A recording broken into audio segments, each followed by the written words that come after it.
questão de prova valendo ponto. 4 estudantes mais uma professora multiplicados por diversos desafios é igual a medalha nas Olimpíadas de Matemática realizada na Tailândia há 2 meses. E esta turma está aqui no Geração de hoje, que vai falar não só sobre a competição, mas também sobre o ensino da matemática hoje. Quais os desafios e como estimular desde a infância o interesse por esta matéria tão importante para o desenvolvimento da inteligência e do raciocínio. Quem vai responder são os professores Ayrton Corrião, do Coltec UFMG, e Franciele Linhares, da Escola Estadual Dom Cabral, em BH. Geração está no ar.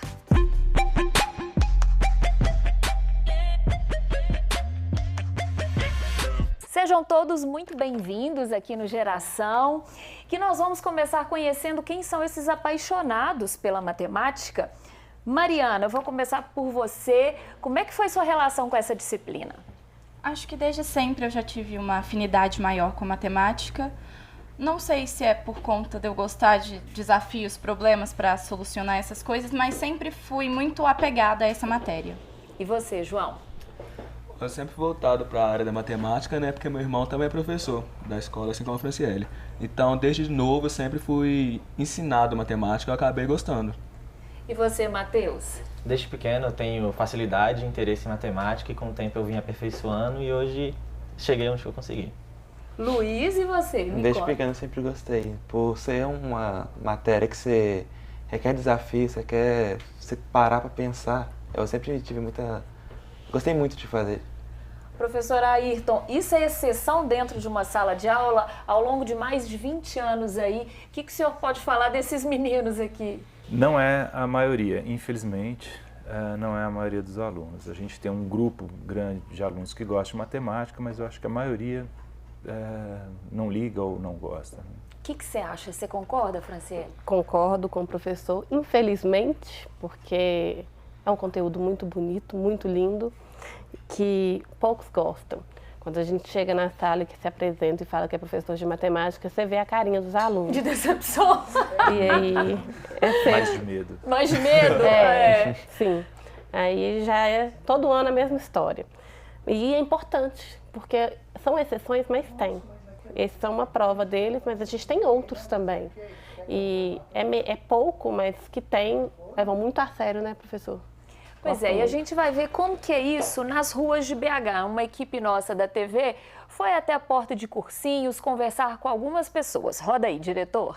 Eu não sou uma pessoa que gosta muito de contas. Eu tenho muita dificuldade e por isso eu acho que elas me complicam demais na hora de resolver problemas. Eu acho que é um pesadelo para muita gente por causa do raciocínio lógico que requer de muitas pessoas. Eu sempre tive uma facilidade na área. Pretendo cursar curso de engenharia, inclusive. Eu acho mesmo que falta um estímulo em relação aos professores, com os alunos e os alunos mesmo quebrarem esse tabu, porque várias áreas da matemática é muita interpretação, é um cálculo bem mais fácil. Minha mãe é professora, aí eu acho que ela me incentivou bem quando eu era mais novo, até essa facilidade, sabe, com a matemática. Quando você começa a entrar com a questão de álgebra, com a questão de colocar uma letra no meio da matemática, as pessoas vão tendo um pouco mais de dificuldade. Aí elas vão criando um tabu bem forte com aquilo ali. Mas é uma coisa que se você trabalhasse no início, com os alunos mais novos, as pessoas teriam facilidade. Porque eu já tive dificuldade também, assim como todo mundo. Naquela fase que você passa da matemática básica para matemática mais complexa, eu fui tentando ao máximo me esforçar para mudar. Quero entrar na área de TI, ciências da computação ou engenharia de software. A base do curso é matemática. Não gosto, nunca gostei. Tomei 3 bombas por causa de matemática. Muita letra, número, não sei porque mistura tanto. As pessoas só jogam a matéria ali, falam a fórmula e pronto. E tem pessoas que aprendem de formas diferentes, sabe? Não adianta, mas eu engulo, assim, entendeu? Igual o Giló. Coitada, que desespero, né? Professor, você acha que essa dificuldade, assim, tem que ser desde o ensino fundamental, ali, desde o inicinho, com o primeiro contato com a matemática, tentar desmistificar isso para não ficar igual ela, toda traumatizada? Eu acho que sim, né? Desde a educação infantil, na verdade, você já pode começar a trabalhar com raciocínio matemático. E aí, se isso for bem feito nas séries iniciais, ajuda bastante. Mas eu acho que a transição do 5º para o 6º ano é um momento muito difícil. E esse sim é eu acho que é o maior nó que tem de quando a gente começa, os especialistas trabalhando com matemática, saberem fazer o gancho com o que estava sendo feito no Fundamental 1, né, na série até o 5º ano. Acho que esse é o maior problema que a gente tem. É o pulo do gato aí, né? E desde sempre. Depois no ensino médio acontece de novo, mas eu acho que o maior é do 5º para o 6º. Pois é, a gente vai mostrar agora alguns dados do último PISA, que é o Programa Internacional de Avaliação de Estudantes, de 2015. Nós vamos colocar aqui no telão, que mostra aí que ele foi feito com alunos do 8º ano do ensino fundamental, né, nessa faixa etária de 15 anos, realizado pela Organização para a Cooperação e Desenvolvimento Econômico. E aí, se a gente for olhar, olha só, nível 1 e abaixo, né, Brasil, 70,25%. Nível 2 é aquele de conseguir resolver problemas simples de matemática. Gente, nível 4, 5, 6 são avançados. Olha o percentual do Brasil. Agora, se a gente vai para esses 36 países aí que participam, né, da Organização para a Cooperação e Desenvolvimento Econômico, são esses países desenvolvidos, com índice de desenvolvimento humano muito elevado, olha a comparação do Brasil com esses países, né? Olha a capacidade, nível 4, 5, 6, olha a comparação. E a gente vai mostrar agora que esse problema continua depois no ensino médio também. Olha, né, a quantidade de estudantes aí que não tem domínio da matemática no 3º ano do ensino médio passa de 70%. Olha, é adequado mesmo, 4,52%. E aqui, 22,49%, nível 0, mais baixo. Franciele, no dia a dia, o que você percebe assim? Você acha que na sala de aula, o ensino de matemática que a gente tem hoje, tá difícil? O que acontece para os estudantes não conseguirem realmente aprender uma questão simples de matemática? Eu acho que, em geral, é a falta de interesse dos alunos. E acho que é aí que entra nós, professores de matemática. Temos que tentar trazer para a sala o interesse, a vontade de aprender. Porque quando você está em um lugar, não gosta, não tem interesse, aí fica como está aí essas notas. Então eu sempre falo que a gente tem que correr atrás, quem gosta mesmo, nós professores, para tentar mudar isso aí, porque é muito triste você ver as notas de diferença do Brasil para outros países. Mas aí também você vê a educação, o professor é valorizado, entra muita coisa de um país para o outro, mas o que a gente pode fazer, eu como professora, é tentar dar uma aula de uma forma que o aluno tenha interesse. Você concorda, professor?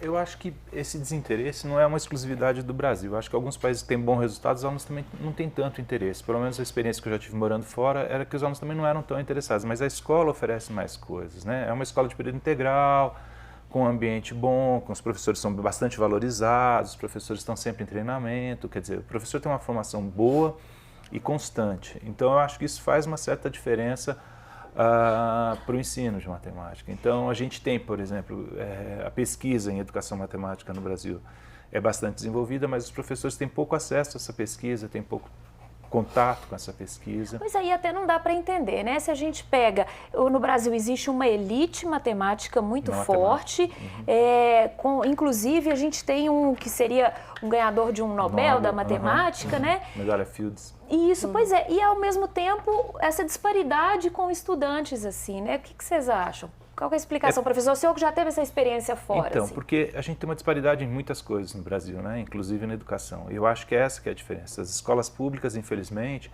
elas não estão num nível que estão as escolas públicas nos outros países, né? Então, as condições materiais, a formação dos professores, o reconhecimento que o professor tem na sociedade, o salário, tudo isso impacta bastante. E os alunos têm um ambiente, grande parte dos alunos, devido às condições sociais, também tem um ambiente em casa que não favorece muito a ter um bom desempenho escolar. Então, a gente percebe isso claramente, né? Isso faz uma diferença. Trabalhar, né? Trabalha.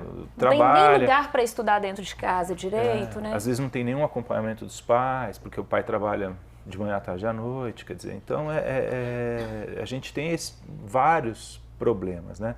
E o aluno é um reflexo disso, né? Eles não têm interesse porque, na verdade, eles têm pouco interesse pela escola porque eles talvez não percebam a escola como uma perspectiva de mudança de vida, né? De que vai resultar numa vida melhor para ele e tal, porque muitos perderam essa perspectiva. Pois é, mas essa meninada aqui é o exemplo de que vale a pena estudar matemática. Eles foram para a Tailândia participar de uma Olimpíada Internacional de Matemática e voltaram de lá com medalha. É isso que a gente vai ver no próximo bloco.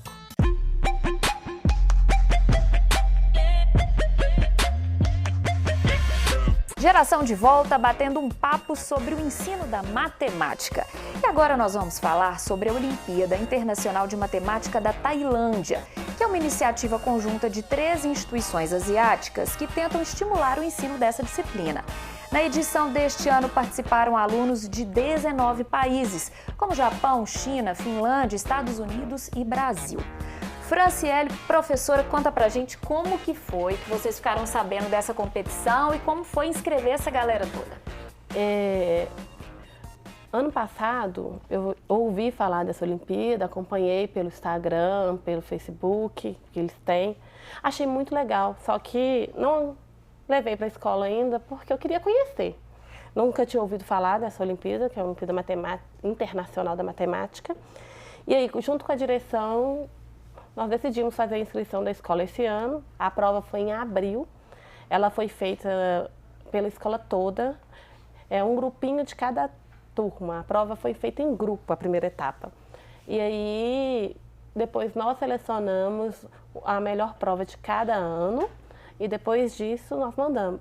E com isso, nós ganhamos na nossa escola 5 grupinhos ganharam medalhas. 3 de bronze e 2 de prata.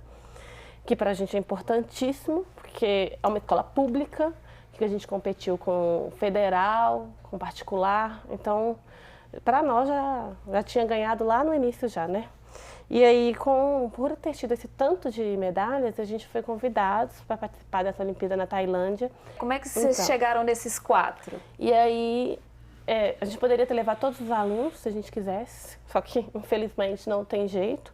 E junto com a escola, todos os professores de direção, nós decidimos nos 4. Nós temos muitos alunos que poderiam ter ido e que poderiam ter ganhado, não era só um não, e eles sabem disso. Só que, infelizmente, a gente sabia que era difícil arcar com uma viagem para 4 alunos. Imagina para mais. Como é que foi? Como é que vocês receberam esse convite? Como é que foi, Mariana?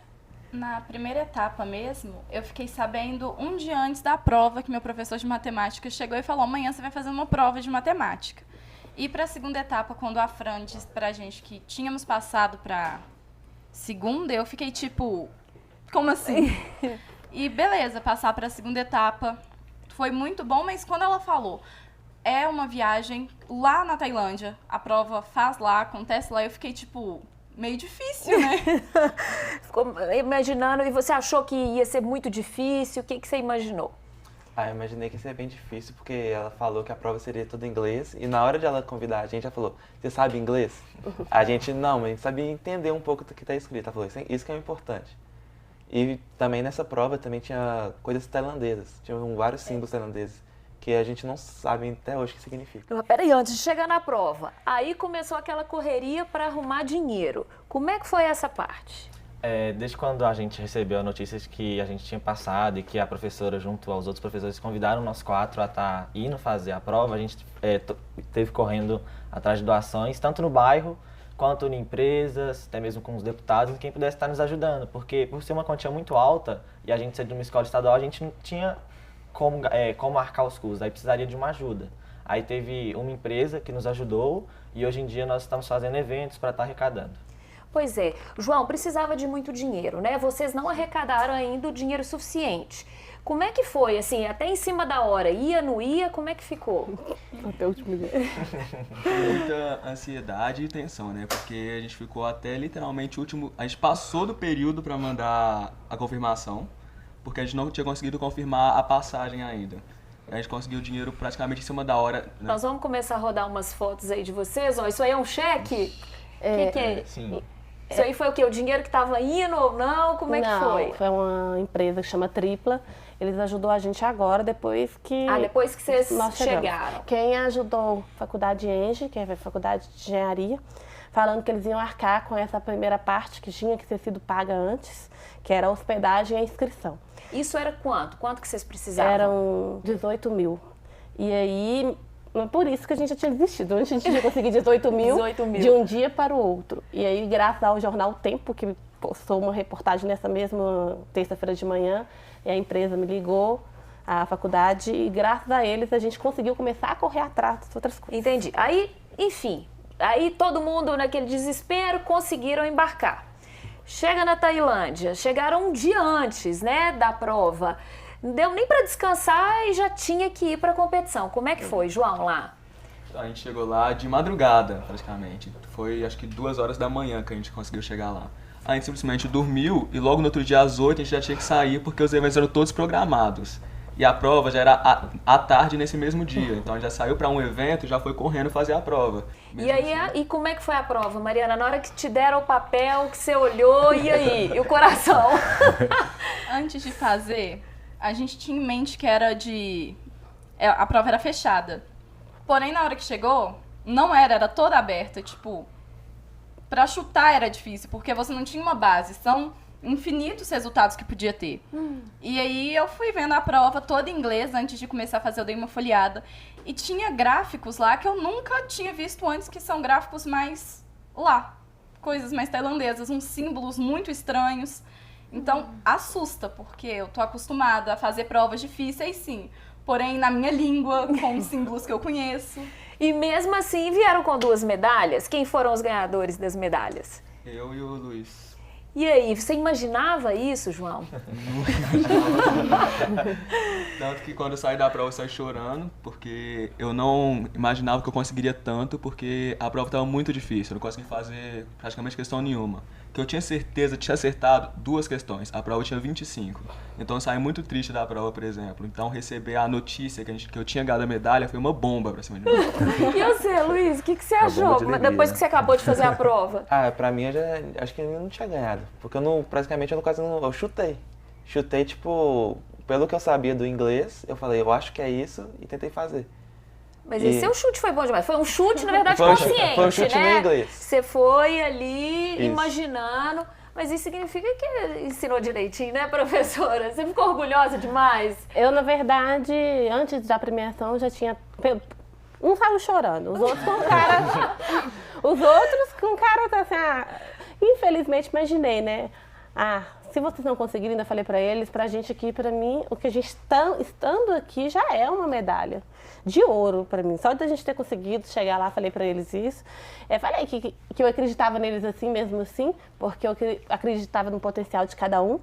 E que quando ele fala chutar, não é o chutar, é você tentar fazer, mas não ter certeza daquilo. E muitos alunos, na verdade, acham que não conseguem, mas consegue. Mas eu falei com eles que eu acreditava neles até o último segundo. Na hora que falou o nome desse aqui, que foi o primeiro, esse que chorou, né? Eu olhei pra cara dele e falei, João, levanta daí. Ele não acreditou. E eu, logo depois, falou o nome dele. Aí eu já estava chorando. Ô, professor Ayrton, qual que é a importância? A gente sabe que existem várias Olimpíadas de Matemática pelo mundo, diversos níveis diferentes, mas assim, a importância desse tipo de competição para isso que a gente está vendo, esse resultado aqui nos estudantes. Eu acho que a Olimpíada, igual essa que eles participaram, igual a BIMEP também, são Olimpíadas que o resultado estimula muito os alunos. Eu acho que a autoestima dele, imagino que os 4 agora estão com a autoestima lá em cima, tal, e isso dá uma confiança para eles ter certeza que eles conseguem fazer as coisas. Eu acho que isso é uma coisa que a gente tem muito problema de conseguir trabalhar no aluno, que é a questão da autoestima, né? E ter bom resultado numa prova dessa, não precisa nem chegar, que nem eles chegaram no internacional, ganhar medalha, mas mesmo na escola, a escola tendo boa colocação, você sendo bem colocado na escola, isso estimula o aluno a querer continuar estudando, é um bônus assim de estímulo, né? Beleza! E no próximo bloco a gente vai discutir sobre as formas diferentes de ensinar e como despertar o interesse pela matemática. As redes sociais podem ajudar? Eu te espero!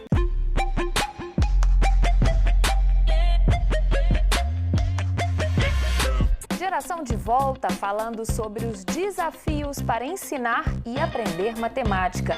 Essa disciplina tão importante para o nosso dia a dia.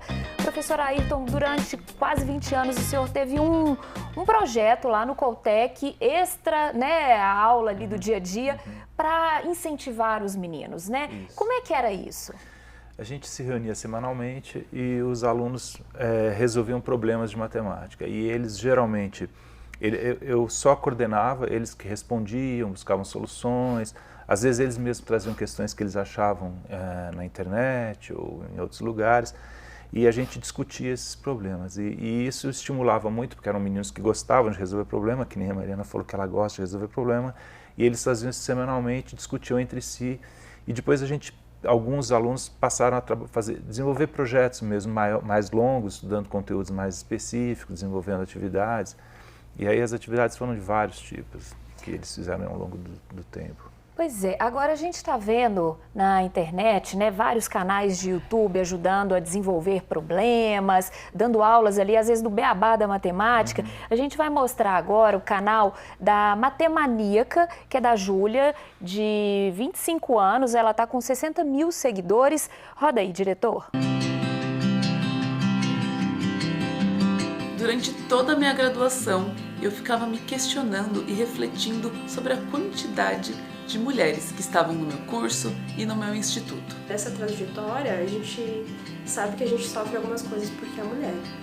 A gente sabe que algumas coisas que a gente escuta não é porque você não estudou um pouquinho mais, é porque você é mulher e é isso. Eu não acredito que as meninas são menos inteligentes, menos capazes, menos aptas a praticar matemática, mas culturalmente existe um tratamento diferenciado para crianças meninas e crianças meninos e existe um reflexo grande nas Olimpíadas. Menos meninas são premiadas. E você? Já parou para pensar nas causas, nos desafios ou em iniciativas para que esse número fosse menos discrepante? Pois é, eu vou devolver essa pergunta para a Franciele. Mulher na matemática, ensinando matemática, por que você acha que é tão desafiador, você também, Mariana, ter mulheres nessa área tão, assim, hoje ainda dominada por homens? Infelizmente, isso é verdade mesmo. Em qualquer lugar que você vai, na faculdade, no mestrado, nas salas de aula, né, nas escolas. Não concordo que o homem é mais inteligente que a mulher. Eu fiz matemática e sou apaixonada e tenho amigos meus homens também. Acho que não existe isso, só que acho que vem mesmo. E você, Mariana? Eu acho que ainda hoje muitas pessoas desacreditam muito das mulheres pelo fato de antigamente ter muito isso, o homem que era o capaz, e a mulher sempre foi considerada menos capaz do que o homem, então eu acho que vem de muito tempo atrás. Porém, eu não concordo porque acredito eu que se a mulher fosse tão incapaz assim, eu mesmo não estaria aqui. Eu não teria participado de uma Olimpíada. Agora, a gente está falando aqui, né, de uma questão de gênero, mas está falando de redes sociais também. Vocês acham, né? Vocês acompanham canais, a gente vai mostrar uns outros canais aqui, que tem mais de 1 milhão de inscritos. Você acha que essas novas tecnologias favorecem, atraem mais a atenção de vocês? Atrai muito, porque, por exemplo, é pouco tempo de aula que você tem com um professor. E você buscar matérias que você não sabe fora, ajuda muito e faz a gente saber que a gente pode conseguir na hora da prova. O que você acha? Eu acho bacana, porque como o Luiz disse, você tem pouco tempo, então se você não conseguir pegar tudo, então se você quiser aperfeiçoar mais, você tem como procurar e você vai achar. E também é muito bacana, por exemplo, hoje em dia, a OBMEP tem o portal dela na internet que ela disponibiliza todas as suas provas anteriores. Bem no início não tinha isso, pela antiguidade que tinha, e eu não sei dizer se tinha mesmo, mas pelo que eu sei, se tinha tinha pouca infraestrutura. Hoje em dia tem mais, então o aluno pode buscar mais conhecimento com isso, se aperfeiçoar mais naquilo para ele estar melhorando nas seguintes provas. Pois é, professor, você acha que essas novas tecnologias podem despertar o interesse, ajudar até como material de aula para os professores? Eu acho que sim. Meus alunos, por exemplo, usavam muito a internet para buscar videoaulas, essas coisas, e o professor hoje que não entender isso, não perceber isso, ele está fora do tempo, ele está errado. Quer dizer, não tem como hoje a gente ignorar a internet dentro da sala de aula. Isso para qualquer matéria, não é só matemática, mas é impossível você pensar a sua aula hoje sem saber o que tem nas redes sociais, e principalmente sites e no YouTube, né, que os alunos usam muito. É um veículo que não tem como a gente discutir se é bom ou ruim, quer dizer, é saber usar agora e tentar separar o que é bom do que é ruim. Pois é, nosso programa está chegando ao final, mas a gente não pode deixar de falar que é justamente pelas redes sociais, por tudo esse meio digital, que vocês ainda estão fazendo a vaquinha para tentar pagar as contas da viagem, né, Franciele? Quem quiser ajudar, como é que faz? Ainda falta uma boa parte do dinheiro, e o que a gente está pedindo hoje mesmo é que cada um possa ajudar com o que quiser. Podem entrar comigo, em contato comigo pelo Instagram, Franciele Linhares com 2 L's, ou pelo celular. 319-8276-6425.